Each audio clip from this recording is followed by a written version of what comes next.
So you may have come across some of my videos or some of other members' videos talking about how greedy Rockstar Games could be when it comes to making money from microtransactions, let's say. Now in this video, I hope to be as clear as possible when I explain to you what really makes Rockstar Games come to terms of being money hungry greedy, in which I will explain in as clear detail as I hope in this video. And if you do enjoy it, well, stay tuned for other content besides this that I could be uploading, especially later today, which will be a weekly update video for GTA Online. Now let's get into the topic of what really makes Rockstar Games money hungry greedy. So let's scratch the surface a bit and let's bring up the topic of Rockstar basically stating on their own newswire, stating that they will continue to take further advantage of the latest console hardware on PlayStation 5 and Xbox Series X and S. Now this may be like so basic and wondering what this has to do with. But when you look into it, later on Rockstar has stated under this that they are uniquely giving a new garage to GTA Plus members only.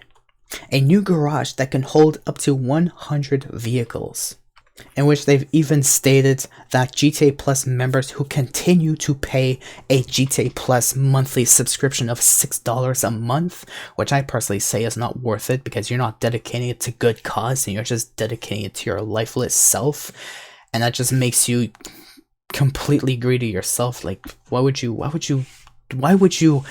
tell Rockstar that this is a good choice by continuing to pay for these GTA Plus subscriptions? It's totally not worth it.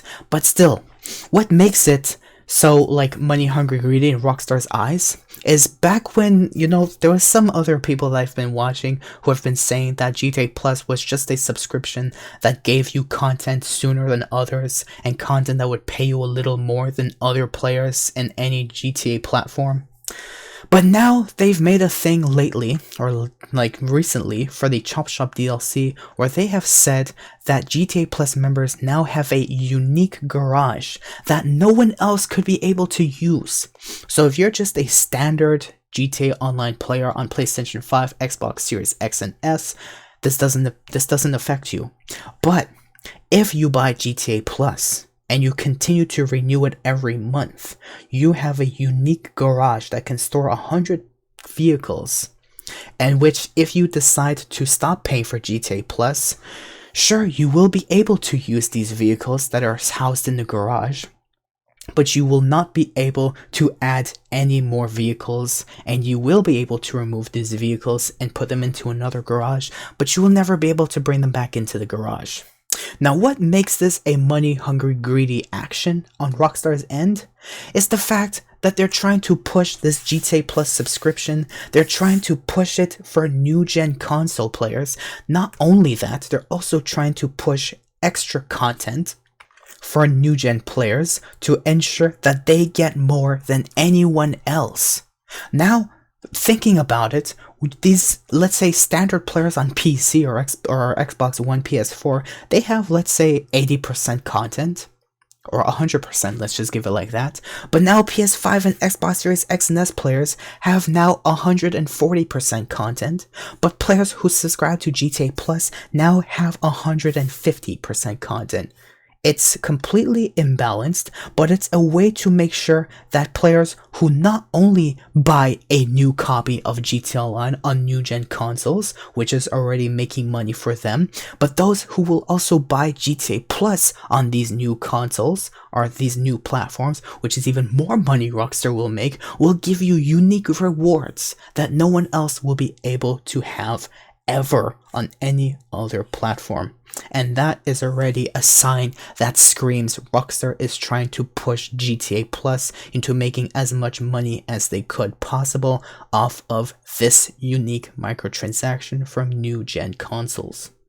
Now, the main topic of what really makes Rockstar Games super money hungry greedy is the actions that they take in GTA Online, precisely comparing the dark side of them basically modifying in a way, some, let's say, activities on GTA Online compared to the monitoring and actions they take against money glitching in GTA Online, which is the bright side of what really outstands Rockstar into being money hungry greedy. Now, two questions. What does this have to relate to them being money hungry greedy? And what is a money glitch? Now let's go through the money glitch question first, where basically it is an exploited source code that a player has decided to test out, has found out about, has basically done a test on, and it results in an outstanding corruption that results in giving you something as a result that basically results in something happening, in which in this case, if you decide to take a certain action in GTA Online that breaks a code, this code will say, oh, because this happened, it's going to pay you this much money now. So that's generally what a money glitch is. Now, what does this have to do with Rockstar's money hungry greed, if these money glitches are possible to be done? Yes, these glitches are possible to be done on a daily basis, maybe even a weekly basis, but Rockstar monitors these compared to other game-breaking codes or glitches on a secondly basis. Now let's take other examples of other glitches that exist, such as a God mode glitch or off the radar glitch. Watching Rockstar take care of this is like watching a snail fall asleep. Yeah. Are you going to stay tuned for that? So there's off-road, or there's off-the-radar glitches, there is God mode glitches, there's even glitches such as the Heavy Revolver Mark II glitch, where you can also fire bullets not just from the clip itself, but also bullets from your pocket. Remember, you know that glitch where you go into first person and it just spams a whole spray of bullets from the gun, like 100 bullets before you finally reload? That glitch has existed for over 2 years now, and it has not been touched or even looked at once. But besides glitches, the biggest problem that we all know in GTA Online is modding. But we already know that watching Rockstar try to do anything to take care of modding in GTA Online is trying to watch your dead grandmother in her grave without knowing a single thing about death, watching her and asking God, when is she gonna wake up finally? But of all these problems and glitches that I've mentioned, when it compares to money glitches in GTA Online, Rockstar will literally speed out of bed and run on its ass cheeks if it has to, faster than the Flash can blink an eye, making the Flash himself jealous of how slow it is compared to how fast Rockstar takes care of these money glitches within the same time period of it being announced to exist. And one of the most recent news coming to these glitches, these money glitches, let's say, that glitchers are doing out there in GTA Online, one of the most recent ones that has been brought up in literally a lot of news, a lot of videos, is the sell price adjustments for daily vehicles, where it was stated that a new measure that's yet to be active is added with a Chop Shop update to limit repeated vehicle sales, specifically targeting dupe glitches. Once the adjustments are active, sell prices would continuously drop the more personal vehicles you sell through the day. I like to mind you, where the first vehicle you'll sell could be at 100% sell price, while the second vehicle in that day could be 50% of the sell price, the third vehicle will be 20%, and the fourth vehicle and so on will be 5% onward. In which there's an example of a vehicle sell price after selling 2 personal vehicles. It's only going to give you less than 300,000 compared to, let's say, if it were to give you about, let's say, $1 million. Give or take, maybe 500,000. Still, this is a measure that Rockstar's implementing in their game to ensure that these vehicle dupe glitchers who are trying to dupe their vehicles and sell them on a, let's say, temporary basis, doesn't make as much money off of these glitches. Now, there might be some news on this, whether you believe it's going to affect you or not. It's only a temporary measure, in which what I mean is it only resets every 30 hours. give or take. At least it's set to 30 hours, but it might be just at 24 hours according to Tez2, who has announced this. Basically saying, long story short, if you sell a personal vehicle once every, let's say, 2 days, you will be completely fine, you'll get your full price. But if you decide to sell numerous personal vehicles within the same day, chances are you're only going to make 100 measly bucks out of it. And that's because it's a measure taken by Rockstar Games to ensure these vehicle dupe glitchers do not make as much money anymore as fast as they wish to, because they personally prefer to glitch rather than play the game. In which that brings me to my ultimate question on why these money glitches are always being done by players when there's many ways you can make money in GTA Online. Now this is very much a question that after making this video, trying to remake this video numerous times, this is a common question I haven't even asked myself until now. Why do these players proceed into doing money glitches instead of playing the game? Because there are many ways you can make money. There's CEO crates, there's the new Chop Shop DLC, there's the KO Perico heist, there's the Diamond Casino heist, there's even some Rockstar related missions, such as races, stunt races, adversary modes, etc, etc. But the real answer is, how many times do you have to complete, let's say, CEO crates? How many CEO crates do you have to source and sell to, let's say, be able to finally purchase a Formula 1 vehicle? You're going to have to, if especially you have a small warehouse, you're going to have to basically source in the longest time possible, which could possibly take you like maybe 4, 5, 6 hours selling everything. You can make about a couple $100,000, and you have to keep doing that every single time just to be able to buy one vehicle. It's basically, when you think of the economics in GTA Online, you have to perform a certain activity hundreds of times before you can finally buy one vehicle, or you can buy one property, or you can buy one thing in the game. Like $100 that you can make basically repeating off of, let's say, the blow-up missions from Simeon, the Rockstar created blow-up missions. It's such an easy mission. You just blow up vehicles, hide from the cops, and report back to Simeon, and you make yourself $1,000. But what's $1,000 gonna do for you every 5 minutes if you want to buy, let's say, a Gauntlet Hellfire? That's like, what, $2 million, something like that? 1 million, 2 million? How many times do you have to do that mission that could be really fun to do, only to make a couple $100 every couple of minutes? It's the fact that players have given up on grinding in this game, that they're trying to find alternative ways to make the most money. Sure, there's the KO Perico heist, and sure, there's the Diamond Casino heist, sure, there's the new Chop Shop DLC, which is not as worth as I thought was gonna be, because the 3 robbery vehicles you have to do to be able to steal them and then sell them are only on a weekly rotation, so you can only source and sell up to 3 vehicles a week if you really wanted to make as much money off of it as possible.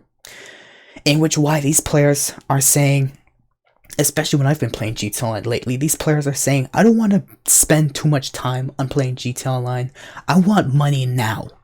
And instead of buying microtransactions, which they know they really don't have the money for, and thank those guys for not spending money on pointless things that Rockstar's who is not going to dedicate to, they're gonna do money glitches, in which Rockstar will detect at some point and will suspend you, or reset your account, which is especially too contrary to belief of mods out there, or mod developers or modders out there who are saying, oh, if I drop myself $2 trillion yesterday and I'm still alive in this game today and I'm still able to play, that means I'm never going to be detected. Sure, a mod menu may be considered undetectable, but if you decided to give yourself an outstanding amount of money, more than Rockstar could even blink an eye to, then it's immediately going to trigger some form of an anti-cheat somewhere in the back of their services, and it will no longer make you undetectable. It would immediately just take action against you, and it literally comes down to the question of what do I have to do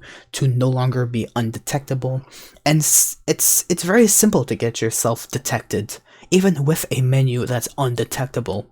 And I'm not a modder myself to say this, but generally when you think about it, it's like walking into a military base.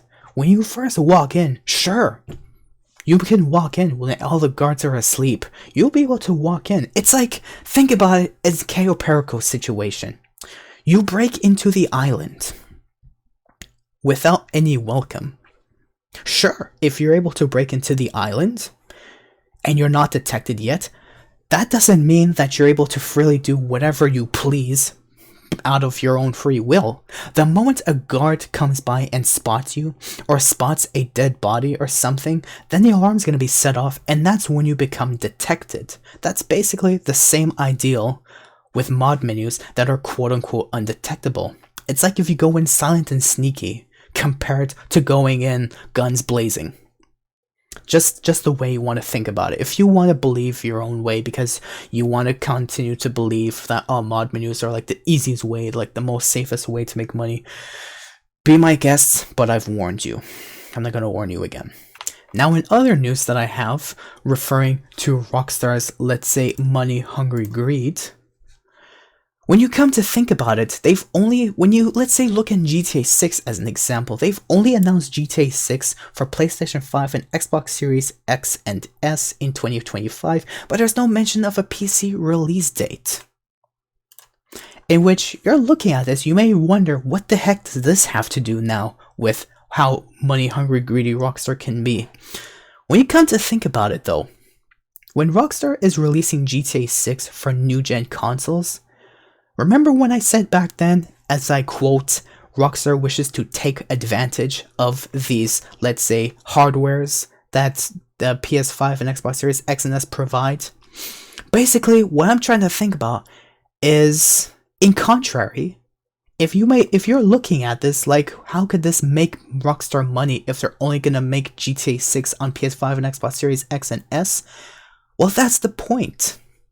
Besides other news that I've witnessed, such as the fact that GTA 6 is also going to be released in up to 30 FPS, Rockstar has blown $2 million on a huge project that's hyping up so many people out there, in which they have not announced a single microtransaction from this game.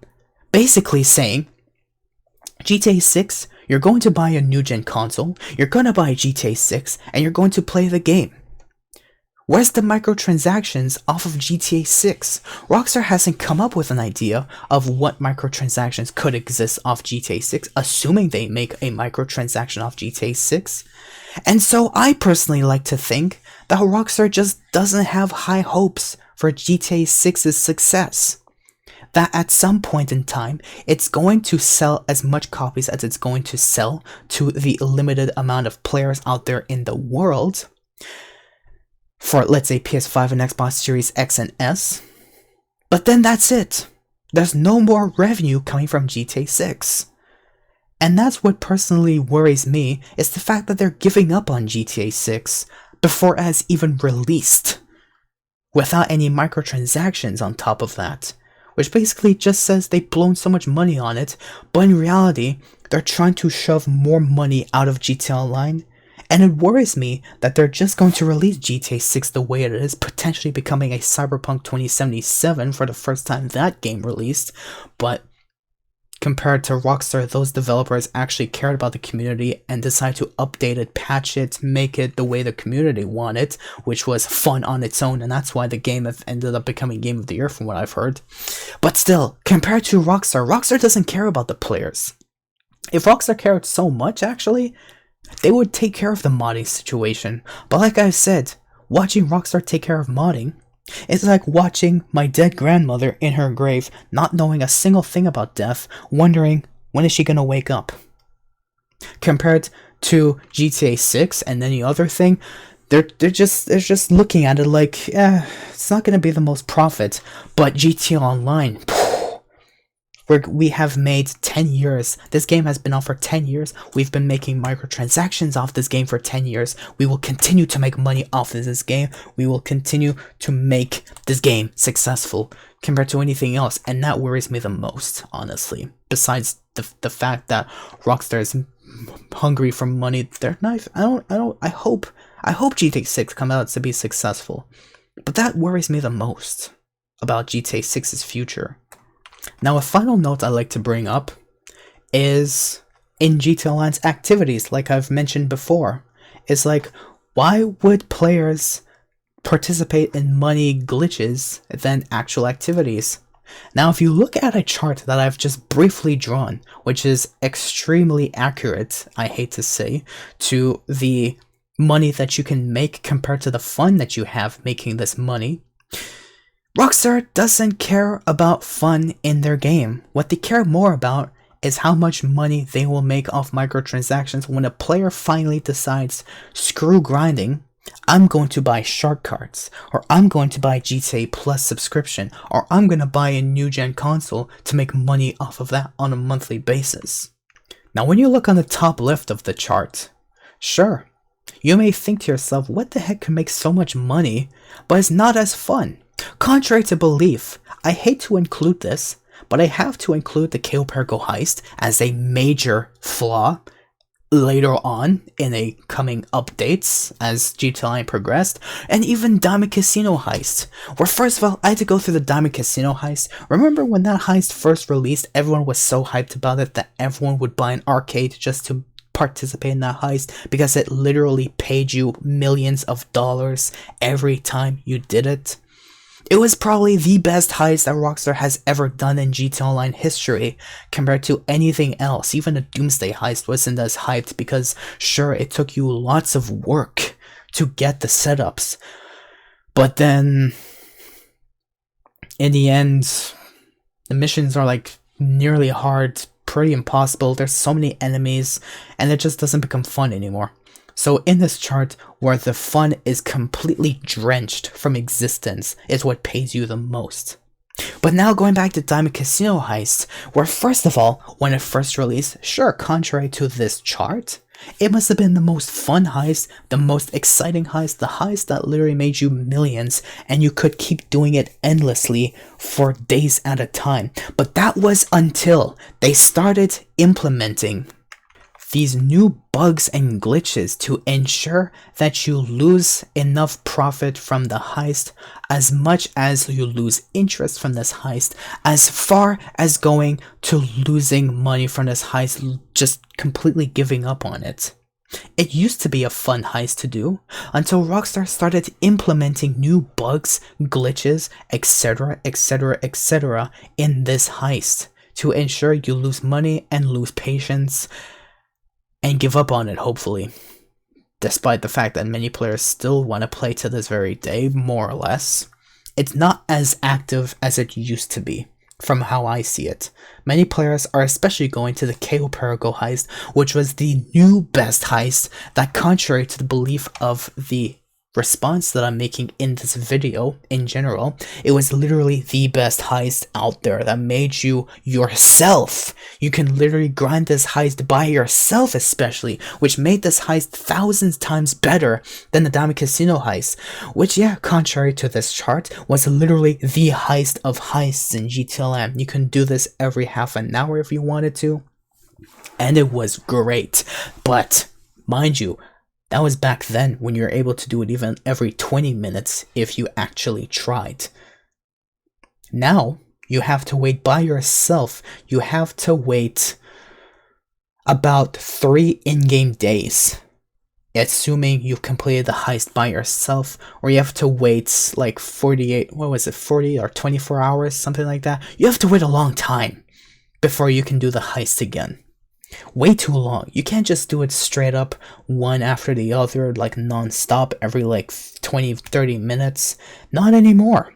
And besides that, they've even implemented glitches and bugs, or even broken codes, such as, let's say, as an example, the Juggernaut, you're no longer able to melee him from behind the head. The guy who's carrying the minigun, this little 2-year-old baby trigger finger who just wants to go, wee, and then just shoot a freaking spray of bullets everywhere and trigger the guards, and everyone goes like, oh yeah, there is an intruder, good for you, boy, and so on, whatever. Yeah, now you can't melee this little child from behind the head, which was really painful for many players. But another major thing that has thrown off so many players was how the bodyguards can spot dead bodies, not just the cameras anymore.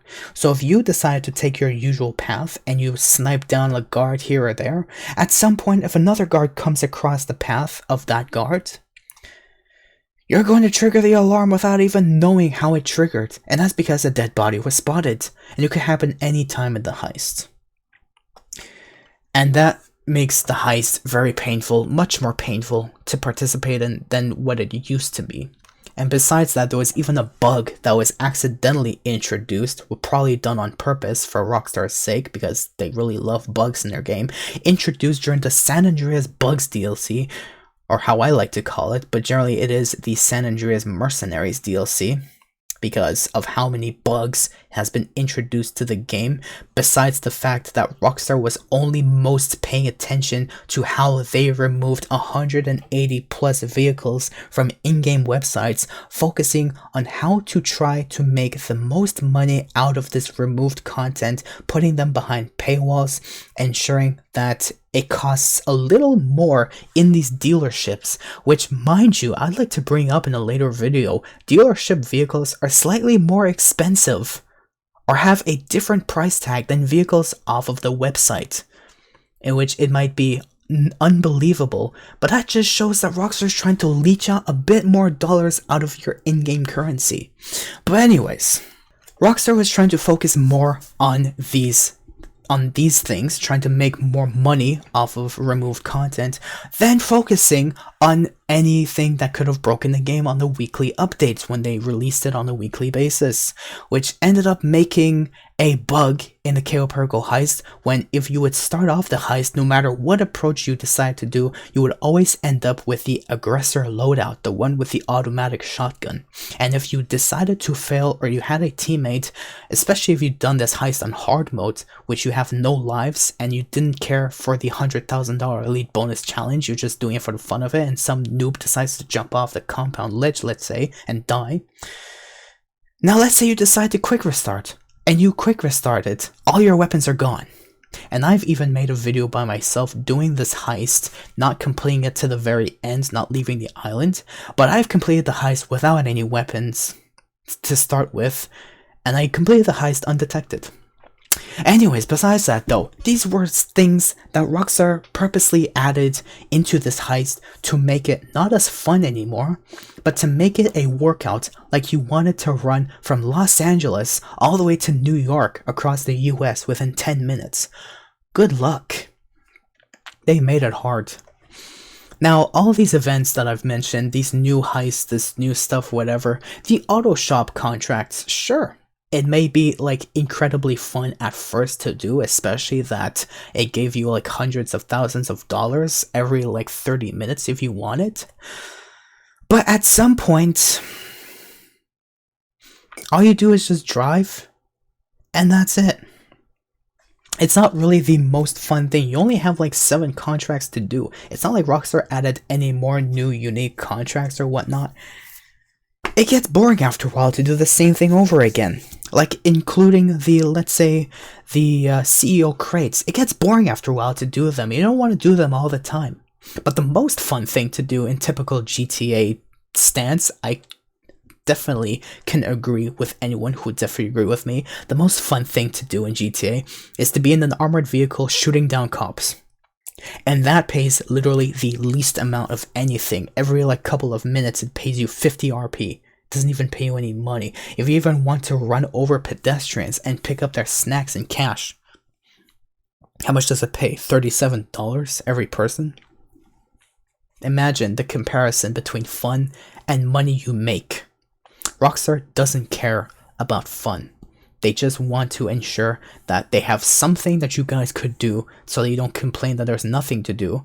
But in the end, it doesn't pay that much compared to how expensive items are in GTA Online.